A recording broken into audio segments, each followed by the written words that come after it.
Y vamos a leer desde el versículo 17 hasta el versículo 42. Salmo 78, desde el versículo 17 hasta el 42. Yo le voy a pedir a Mili, que está acá al lado mío, que tenga la lectura de este pasaje. 17:42. 17:42 del Salmo 78. Empero aún tornaron a pecar contra él, enojando en la soledad al Altísimo, pues tentaron a Dios en su corazón, pidiendo comida a su gusto. Y hablaron contra Dios diciendo, ¿podrá poner mesa en el desierto? He aquí ha herido la peña, y corrieron aguas, y arroyos salieron ondeando. ¿Podrá también dar pan? ¿Aparejará carne a su pueblo? Por tanto, oyó Jehová e indignóse, y encendióse el fuego contra Jacob, y el furor subió también contra Israel, por cuanto no habían creído a Dios ni habían confiado en su salud.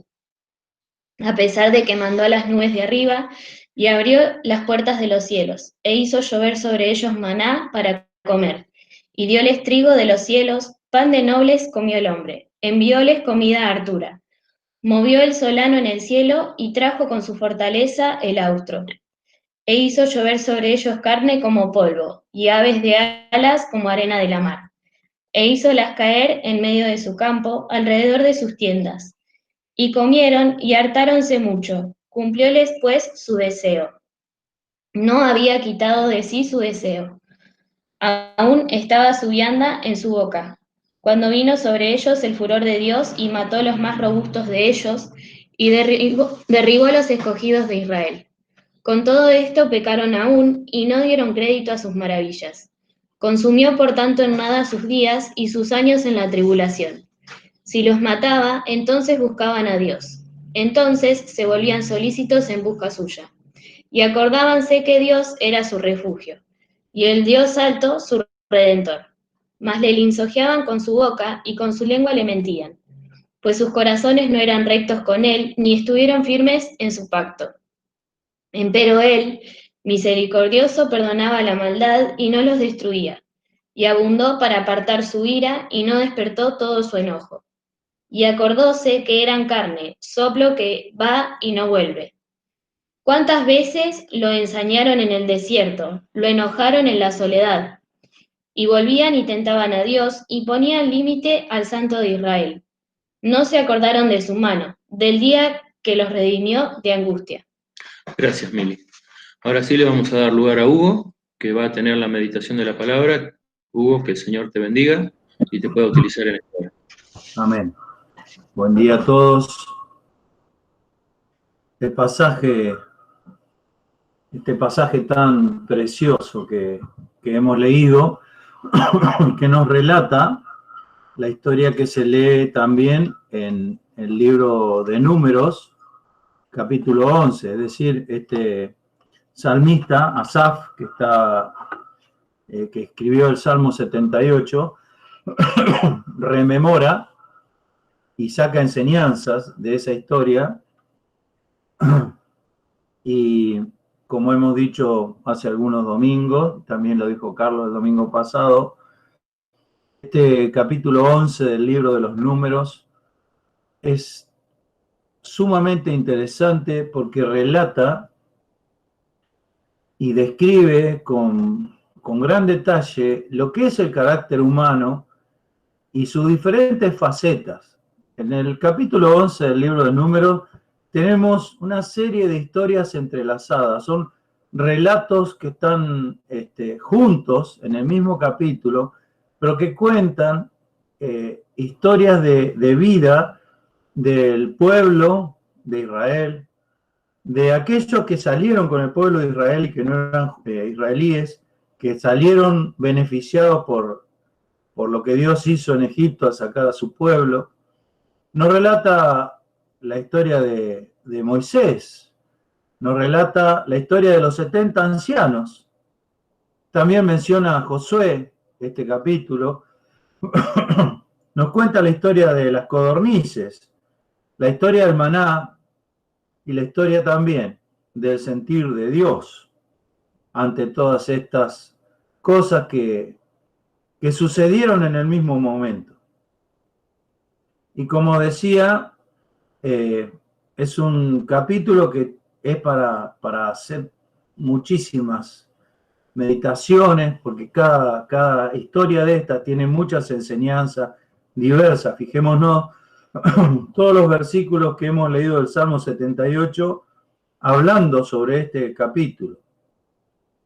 Y hay algunas cosas que las voy a mencionar simplemente para que ustedes las lean después tranquilos y que puedan también, como sucede conmigo, ser beneficiados de esta lectura. La simple lectura ya nos beneficia, nos bendice. Nos dice en el versículo 4 de Números capítulo 11, siempre hablando, que el vulgo que había en medio tuvo un vivo deseo y volvieron y aún lloraron los hijos de Israel y dijeron, ¿quién nos diera carne para comer? Entre todas las cosas que tiene este capítulo, hay una palabra que se repite 3 veces. Es notable. Esto nos habla de las perfecciones de la Escritura. Porque la palabra vulgo, que se nos relata acá, que significa una multitud mezclada. Pero la palabra vulgo tiene como raíz la palabra asaf, que es juntar, o el que junta, o él juntó. Significa literalmente asaf. Esa es la raíz de la palabra vulgo. La palabra vulgo en hebreo es asaf suf, que es una repetición 2 veces de la palabra asaf. Como si dijera los que se juntaron juntos, una cosa así. No significa exactamente eso, pero es algo así, como los que se juntan. ¿Para qué se juntó esta gente? Para protestar, para quejarse contra Dios, para hablar mal de Moisés, para despreciar lo que Dios les proveía todos los días y que los alimentaba y los mantenía sanos y fuertes. Para eso se juntó esta gente. Pero, ¿cuál es la respuesta de Dios ante esa junta que hace el pueblo para quejarse de Dios? Versículo 16 dice, entonces Jehová dijo a Moisés, júntame, otra vez aparece la palabra, asaf, júntame 70 varones de los ancianos de Israel que tú sabes que son ancianos del pueblo y sus principales y tráelos a la puerta del tabernáculo del testimonio y esperen allí contigo. ¿Cuál es la respuesta de Dios a la juntada del pueblo para protestar? Dios junta siervos para atender a las necesidades del pueblo. Fijémonos que son cosas, caprichos y deseos, o vivos deseos, como decíamos en la otra reunión. Sin embargo, Dios responde sumando siervos a la tarea, para eso, para contrarrestar ese deseo del pueblo de carne, como ellos tenían. Y luego, en el versículo 30, cuando se aproxima el desastre, cuando ya caen las codornices, dice que cayeron sobre las carpas de ellos, sobre las tiendas y alrededor del campo, una cantidad como polvo, dice el salmo que hemos leído, dice que Moisés y los ancianos de Israel se juntaron y recogióse Moisés al campo, él y los ancianos de Israel. Ellos no salieron en esa fiebre de juntar codornices que le dio al pueblo, que estuvieron, dice, aquel día, toda la noche y todo el día siguiente recogiendo codornices. Se juntaron. 3 veces aparece esta palabra, o sus derivaciones, la palabra asaf. Y es notable. Por eso digo que la Biblia es imposible de terminar de conocerla y aprenderla, y no dejamos de asombrarnos. Porque, como ustedes sabrán, el libro de los Salmos está dividido en 5 partes, en 5 cuerpos, podríamos decir, el libro de los Salmos. Y el Salmo, y justamente una de las divisiones del libro de los Salmos, cada división termina con una doxología, una alabanza a Dios. segunda división termina en el Salmo 72 y la doxología está en los versículos 18 y 19, que dice: bendito Jehová, Dios, el Dios de Israel, que solo hace maravillas, y bendito su nombre glorioso para siempre, y toda la tierra sea llena de su gloria. Amén y amén. Acábanse las oraciones de David, hijo de Isaí. Es decir, aquí termina una de las divisiones del libro de los Salmos, y comienza la división número 3, que contiene 17 salmos, 12 de los cuales son de este hombre llamado Asaf.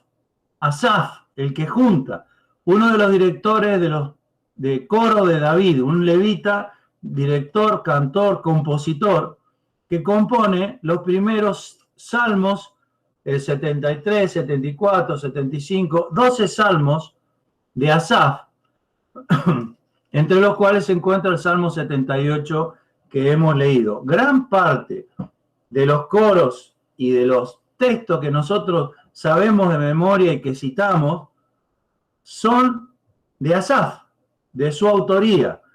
No nos damos cuenta y a veces pensamos que todos los salmos son de David. Sin embargo, estos salmos, los primeros de esta tercera división del libro de los salmos, son de Asaf. Y qué notable que Asaf, en muchos de los salmos, se ve que pasó él muchas vicisitudes, muchas amarguras, muchos dolores en su vida, porque ha escrito, por ejemplo, el Salmo 73, con que comienza esta tercera división. Él tiene un problema con la gente que son impíos y prosperan. Dice: por poco resbalan mis pies porque tuve envidia de los insensatos viendo la prosperidad de los impíos. Entonces Asaf, ante esa visión de la gente que le va bien o que es mala, no sabe qué hacer. Y dice: no puedo comportarme como ellos. Dice: si dijera yo, discurriré o actuaré de esta manera, discurriré de esta suerte, habría negado la nación de tus hijos. Entonces viene al templo de Dios y entiende. Yo siempre estuve contigo, trabaste de mi mano derecha, me has guiado según tu consejo y después me recibirás en gloria. ¿A quién tengo yo en los cielos? Y fuera de ti nada deseo en la tierra. Aquí tenemos una experiencia, podemos decir la aplicación espiritual y la vivencia de aquellas cosas que el libro de Números nos enseña, contándonos esta historia, estas historias entrelazadas, paralelas, que nos hablan del vivo deseo que surge de la carne, de la naturaleza humana y de la manera de refrenarlo. Él viene al santuario, viene al templo de Dios y entiende, y cuando entiende puede decir que no desea nada más que a Dios en la tierra, que además de desearlo en la tierra, lo tiene en los cielos. ¿A quién tengo yo en los cielos? Mi camino, ¿cuál es? Me guía según tu consejo y después me recibirás en gloria. Aquí vemos una experiencia de Asaf muy, muy interesante, porque es una experiencia que nosotros tenemos muy seguido, de que el creyente a veces sufre y los impíos le va bien. Entonces decimos: pero al fin, ¿para qué? En vano he limpiado mi corazón, decía Asaf. Luego también en el Salmo 77 de Asaf, también él está triste porque parece que Dios siente esto, que Dios no lo ama. ¿Desechará el Señor para siempre y no volverá más a amar? ¿Hace acabado para siempre su misericordia? ¿Hace acabado la palabra suya para generación y generación? ¿Ha olvidado Dios el tener misericordia? ¿Ha encerrado con ira sus piedades? Fíjense, todas las cosas que le ocurrían a él en su interior. Entonces, Asaf nos enseña, y lo podemos relacionar directamente con el libro de los Números. ¿Cuál es el capítulo 11? ¿Cuál es el procedimiento que debe seguir el creyente cuando tiene esos ataques de desaliento que le dicen: Dios no te ama, parece que Dios no te amara, parece que Dios te ha abandonado, te ha desechado para siempre? ¿Qué pasa con la palabra de Dios? Eso le pasaba a Asaf. Fijémonos que era un hombre con profundas experiencias espirituales. Y qué notable que los tres hechos sobresalientes en el capítulo 11 de los Números están relacionados con el nombre de Asaf, aunque fue muchos siglos después que vivió Asaf, vivió en la época del rey David, era amigo de David, David lo puso a cargo de una de las partes del coro. Pero Asaf en el verso 10 del Salmo 77 dice, y dije, enfermedad mía es esta, esto no es algo que me pasa a mí, pero no es real. Lo identifica claramente, esto me está pasando, pero yo tengo que ponerlo delante de Dios. Enfermedad mía es esta, traeré pues a la memoria los años de la diestra del Altísimo, acordaréme de las obras de Jah, sí, haré yo memoria de tus maravillas antiguas y meditaré en todas tus obras y hablaré de tus hechos. Una práctica espiritual que nos enseña este hombre para no caer justamente en lo que le pasó a aquellos judíos, hebreos, que tuvieron un vivo deseo y empezaron a quejarse contra Dios por las dificultades del camino y despreciaron aquello que Dios le daba. Entonces, cuando viene ese deseo, cuando vienen esas aparentes contradicciones en nuestra vida, es decir, parece que a mí Dios me tiene un costado y bendice a todos los que se portan mal. ¿Qué hace Asaf? ¿Qué nos enseña? Y siempre, repito, relacionado con el capítulo 11 del libro de los Números, dice, voy a empezar a pensar y a tener memoria de lo que Dios ha hecho en su palabra y en mi vida. En su palabra y en mi vida. Para no caer en esto. Esto es una enfermedad mía y yo me la tengo que curar. Y la cura está en ponerme a pensar las maravillas de Dios para mi vida y para con la de los demás. Esto no es un mero enunciado. Esto es una práctica que debemos tener porque muchas veces caemos en el desaliento, caemos en el desánimo porque justamente no nos damos cuenta que esta es una enfermedad nuestra. Enfermedad mía es esta. Yo no estoy viendo la realidad como verdaderamente es, sino a través de un filtro que es mi mente, mis sentimientos, mis pensamientos. Y siempre, hermanos, esto se lo digo por experiencia, lo experimentó Asaf y muchísimos creyentes lo hemos experimentado. Aunque la realidad que yo percibo a mi alrededor y en mi interior me diga una cosa, yo tengo que creerle a Dios y a su palabra. Porque miren esto, los hebreos pensaban que los egipcios lo iban a matar y que Dios los había sacado al desierto para que ellos murieran ahí. ¿Para qué nos sacaste al desierto? Esa era su percepción, esa era la enfermedad de ellos, la enfermedad mía es esta. ¿Y para qué los había sacado Dios? Para bendecirlo y llevarlo a la tierra prometida. Entonces ellos tenían una realidad que ellos veían filtrada por su incredulidad y sus pensamientos, y Dios decía la verdad. Entonces, ¿a quién le iban a creer? ¿A sus sentidos, a sus ojos, al calor, a la sed o a la palabra de Dios? Miren que es difícil esto, porque parece ¿cómo voy a negar la realidad? No, no la estoy negando. La tengo que mirar y leer a la luz de las promesas y de la palabra de Dios. Porque la percepción mía está dañada desde Génesis capítulo 3, cuando el hombre cae. Quedó dañada su percepción, porque justamente la caída fue por un error de percepción. Vio la mujer que el árbol era esto y aquello y lo demás allá, y tomó y dio a su marido. Error de percepción. Dios le había dicho, no comas porque el día que comieres morirás. Ella percibió, orientada por la serpiente, y creyó a sus sentidos y murió. Y murió su marido también. Y el pecado entró en el mundo y por el pecado la muerte. Por eso todos morimos. Por un error de percepción. Entonces nuestra percepción está completamente dañada. Y debemos creerle a Dios. Dios me ha prometido algo, lo que sea que me haya prometido en su palabra. Yo tengo que creer eso, aunque mi alrededor diga todo lo contrario. El Señor le dijo a los discípulos, pasemos a la otra orilla. Cuando ellos iban pasando a la otra orilla, vino una tormenta que les hundía el barco.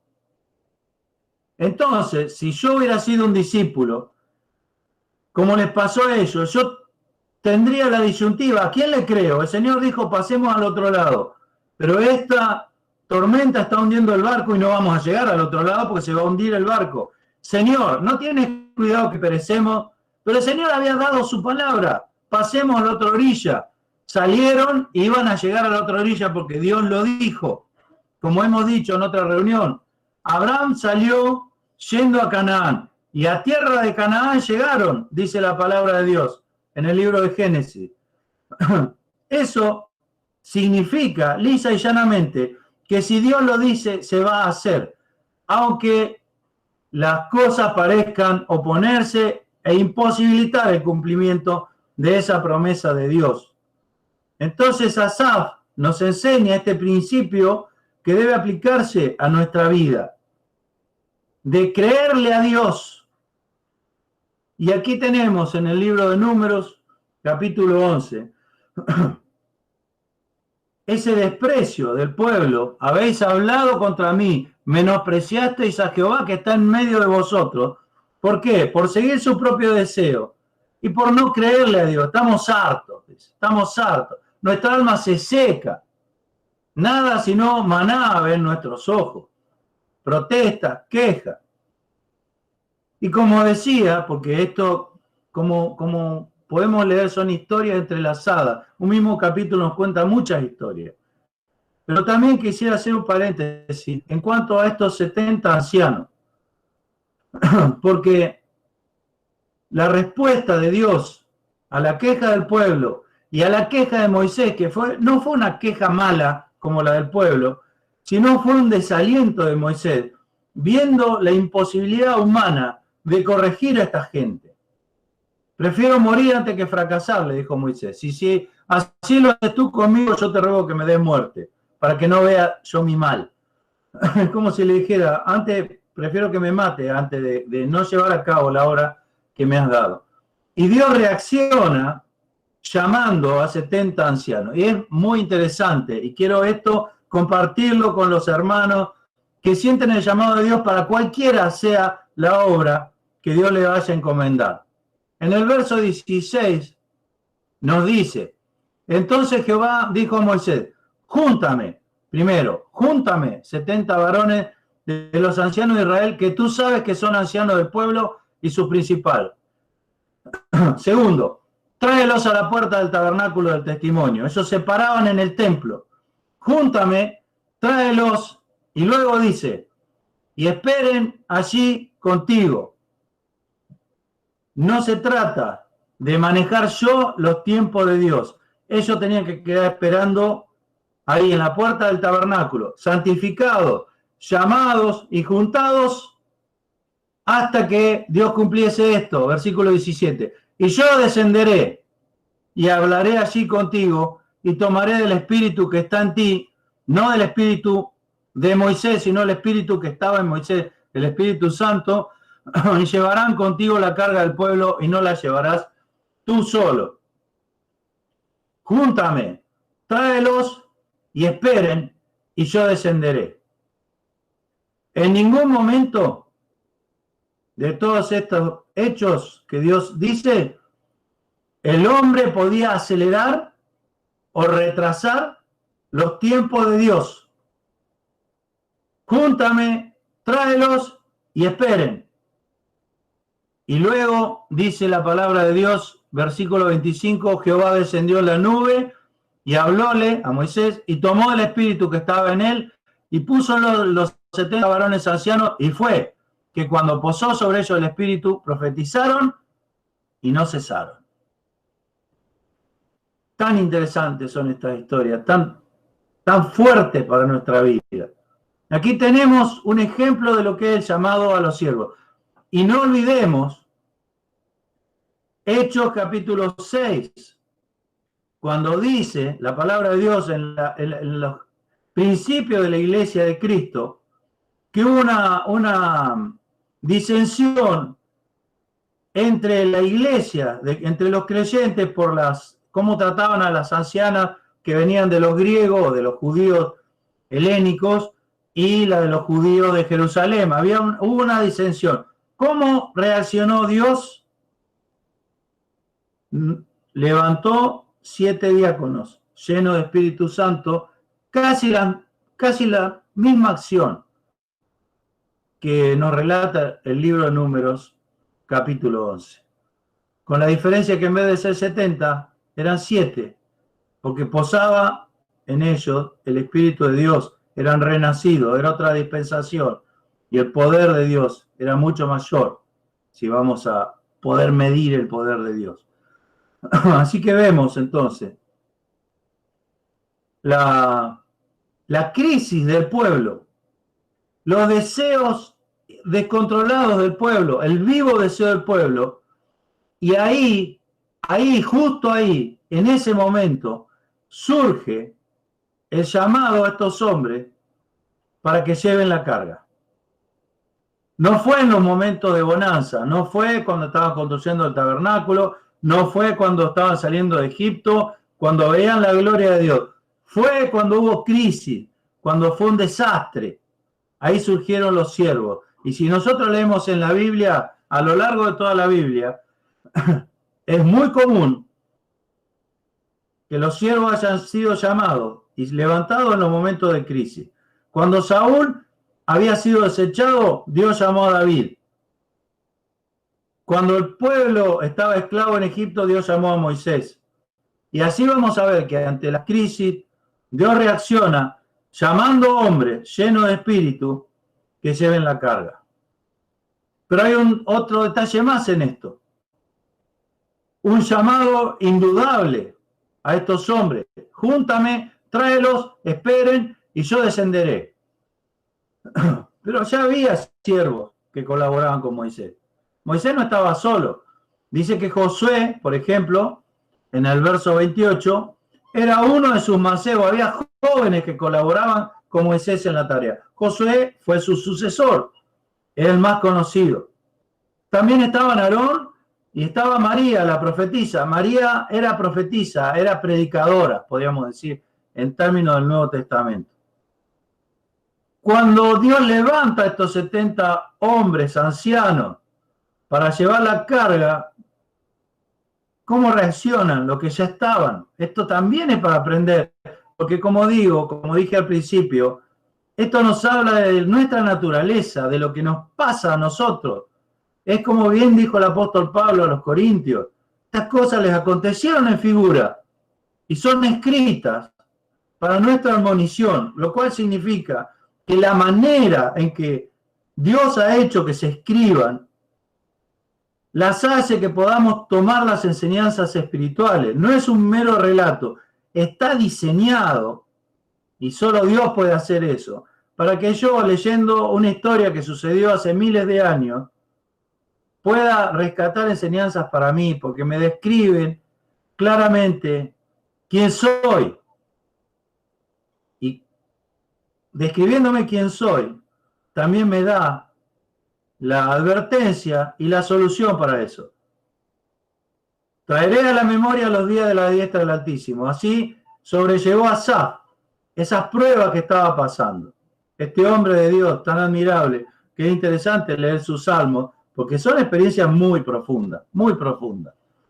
Entonces, aquí vemos la reacción de Dios ante las demandas carnales, no eran cosas espirituales, del pueblo.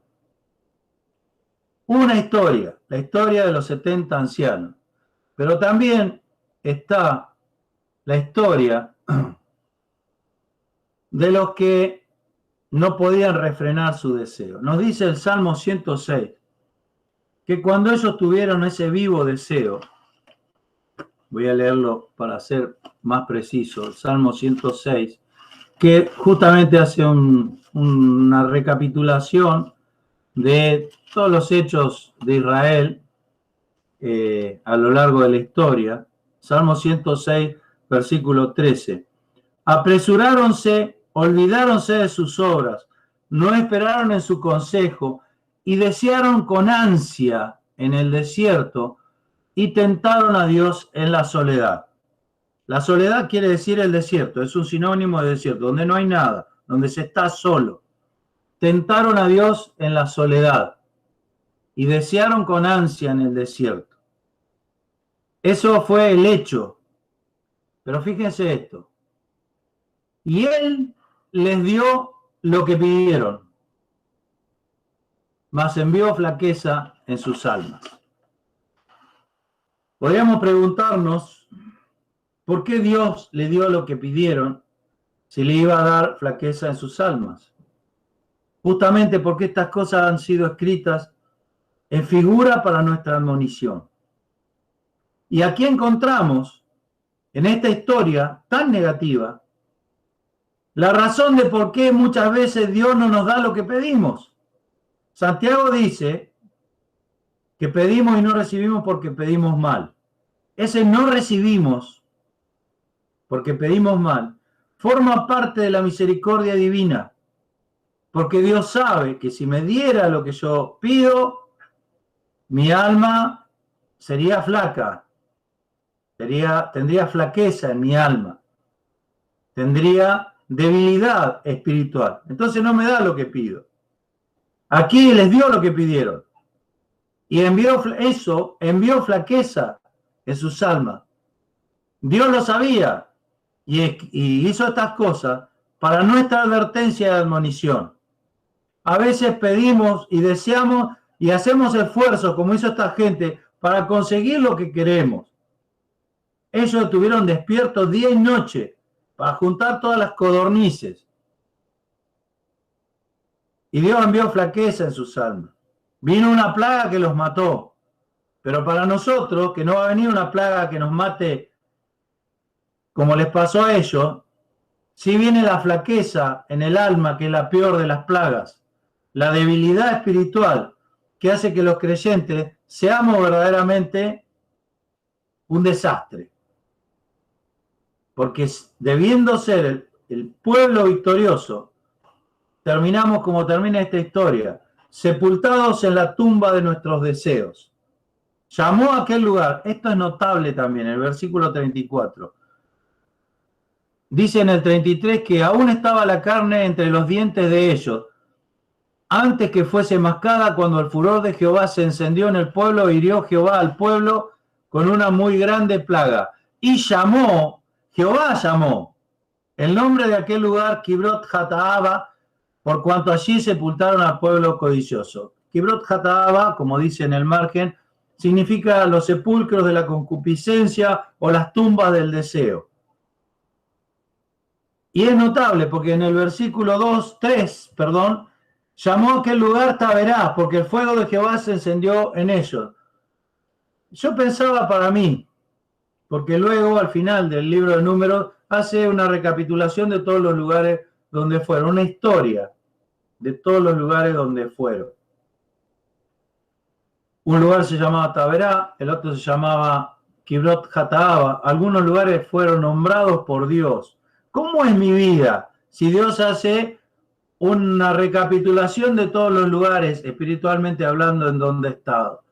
¿Cómo se llama cada lugar en donde yo estuve? Y es notable esto también, hermanos. No quiero irme con el tiempo, ya me fui.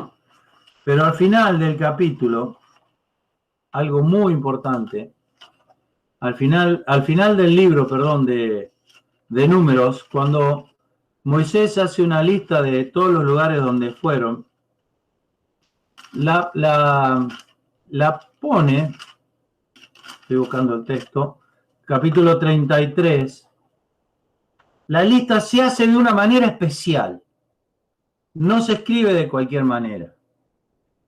Números 33, 1. Estas son las estancias o los lugares donde estuvieron, quiere decir, de los hijos de Israel, los cuales salieron de la tierra de Egipto por sus escuadrones bajo la conducta de Moisés y Aarón. Conducta en el sentido de conducir. Y Moisés escribió sus salidas, conforme a sus jornadas por mandato de Jehová. Dios le dijo que las ponga así. Estas pues son sus estancias con arreglo a sus partidas. Quiere decir, desde dónde salieron. Dios hizo esta lista de esta manera. No ponían a dónde llegaban, lo pone también a dónde llegaban, pero pone por sus partidas, cada vez que movían de ahí, cada vez que salían de eso. Y fíjense, si ustedes leen todo el resto del capítulo, a partir del verso 5 o del verso 3, de Rameses partieron en el mes primero, etc. Verso 5, partieron pues los hijos de Israel de Rameses y asentaron campo en Sucot. Verso 6, partiendo de Sucot, etc. Partiendo. Todos los versículos dice partiendo o partidos. Arrancaron de ahí. Fíjese cómo cuenta Dios estas movidas, estas salidas del pueblo de Israel. ¿De dónde salieron y hasta dónde llegaron? Ellos salieron de las tumbas del deseo y llegaron de Kibrot Jataaba, volvemos al número 11:35, movió el pueblo a Aserot y pararon en Aserot. Lo que queda atrás y lo que viene por delante. Nos dice la palabra de Dios en el Nuevo Testamento, hoy es el día de salud, hoy es el día de salud. Pablo nos dice, olvidando ciertamente lo que queda atrás y extendiéndome hacia los que está delante, prosigo al blanco, al premio de la soberana vocación de Dios en Cristo Jesús. Es decir, que Dios, con esta sola palabra, nos está hablando de mirar desde dónde salgo y hasta dónde llego. En este lugar quedaron las tumbas de los que desearon con ansia en el desierto, de los que tuvieron un vivo deseo e hicieron cualquier sacrificio, despreciando a Dios para tener lo que ellos querían. Y así les fue. Pero los que quedaron vivos, dice, partiendo de ahí, saliendo de ahí, dejando eso atrás, caminaron hacia adelante hasta llegar a otra estancia en el desierto. Hermano, esa es la vida del creyente. No podemos quedarnos estancados. Miren si no nos movamos de acá. Miren lo que pasó. Muchas veces pasa, como también le pasaba a Asaf, y lo escribió en su salmo, que nos quedamos encerrados en lo que nos pasó, lo que hicimos, lo que hicieron los otros, los errores que cometimos, las quejas que tuvimos. Partiendo, llegaron hasta el otro lugar. Partiendo de ahí, saliendo de ahí, dejándolo atrás, con la enseñanza que corresponde, porque ellos cada vez que escuchaban la palabra Kibrot Jataaba, sabían de qué se hablaba, sabían lo que había pasado ahí, para no repetirlo. Y es notable, y voy a mencionarlo nomás porque es digno de otro estudio, que el día que murieron por la peste, por culpa de desear la carne y menospreciar el maná, era el aniversario, se cumplía exactamente un año se cumplía, eso lo podemos ver buscando la fecha en el capítulo anterior, el 10 de Números, un año de que Moisés había estado sentado en el monte, con su brazo levantado, sostenido por Aarón y Hur, y Josué había luchado contra Amalek. Y cada vez que Moisés se le caían los brazos, Amalek prevalecía. Y cuando Moisés levantaba los brazos, prevalecía Israel. Un año, el aniversario. ¿Qué le dijo Dios a Moisés? Éxodo 17, estamos hablando. Escribe en un libro de memoria y di a Josué que para siempre tengo de raer la memoria de Amalek, por cuanto puso su mano sobre el trono de Dios. Un año, era el aniversario justo. ¿Qué estaban haciendo ellos? Dios el año anterior les había dicho, escribe para memoria, esto tiene que quedar registrado para siempre. Luego Moisés en Deuteronomio le dice, acuérdate de lo que te hizo Amalek. ¿Qué pasó el año siguiente? El día del aniversario de ese hecho, estaban ellos desparramados por el campo, juntando codornices día y noche, siguiendo sus deseos. Podemos decir que esta historia y su aniversario nos muestran una historia externa, Amalek, atacando a la retaguardia de los que están débiles. Y luego una aplicación interior de esta gente, teniendo, podríamos decir así, el Amalek interno, que los lleva a andar en la carne y a ser presos de sus propios deseos. Entonces, yo tengo que seguir los consejos de Asaf. Voy a venir al santuario de Dios y ahí veré la verdad. Y terminaré diciendo, ¿a quién tengo yo en los cielos? Al Señor. Ahí está, preparando lugar para mí. Y en esta tierra ahí no deseo nada más que a Dios. Fuera de ti, nada deseo en la tierra. Y si el vivo deseo persiste en mí, porque es difícil de sacar. Todos tenemos algún problema con algo que queremos e insistimos. Traeré pues a la memoria los días de la diestra del Altísimo. El Señor me está poniendo a prueba con eso. Y yo tengo que elegir. Hay muchísimas cosas más, hermanos. Ya se ha ido el tiempo, así que lo dejaremos para la próxima. Pero quedémonos con esto entonces. Con estas palabras de Asaf en el Salmo 73. ¿A quién tengo yo en los cielos? Y fuera de ti, nada deseo en la tierra. Yo no quiero codornices. Yo no quiero la carne de Egipto.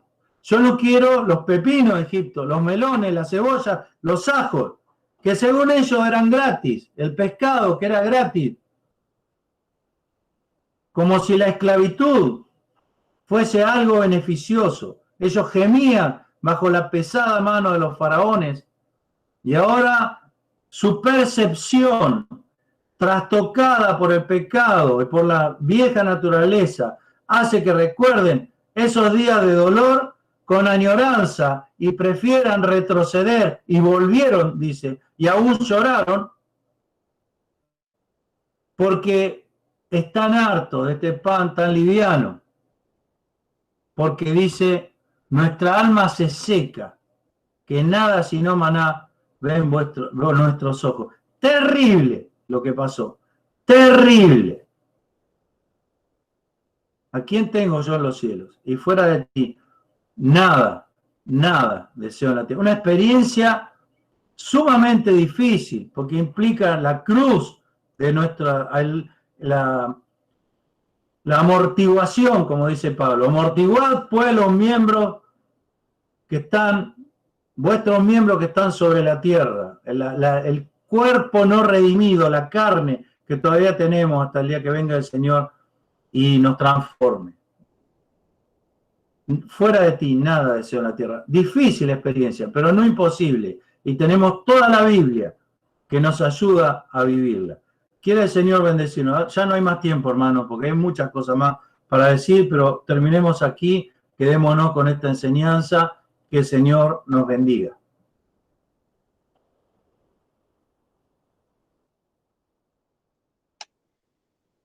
Bien.